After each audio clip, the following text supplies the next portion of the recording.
জাহিদ, সকাল থেকে দেখছি এই তিনজন লোক আমাদের গাড়ির সামনে দাঁড়িয়ে আছে। কারা এরা? জানি না, না কারোর সাথে কথা বলছে না এদিক ওদিক তাকাচ্ছে, সোজা হয়ে দাঁড়িয়ে আছে। আর আকাশের অবস্থাও তো ভালো না। আমি কি ওদেরকে জিজ্ঞাসা করবো যে ওদের কি হয়েছে? ঠিক আছে, জিজ্ঞাসা করো কোনো সাহায্যের প্রয়োজন আছে কিনা। এক্সকিউজ মি, আমি আপনাদের চিনি না, কিন্তু সকাল থেকেই দেখছি আপনারা এভাবে এখানে দাঁড়িয়ে আছেন।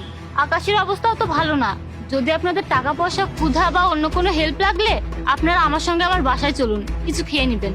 আমরা আপনার সঙ্গে যেতে পারবো, কিন্তু আমাদের একটা সমস্যা আছে। আমাদের তিনজনের মধ্যে যে কোনো একজন যেতে পারবে। কেন? এ হচ্ছে সম্পদ। এ যদি আপনার বাসায় যায় তাহলে কখনো আপনার বাসায় টাকা পয়সার অভাব হবে না। আপনার বাড়ি, আপনার সংসার সবসময় টাকা পয়সায় পূর্ণ হয়ে থাকবে। আর ও হচ্ছে সাকসেস।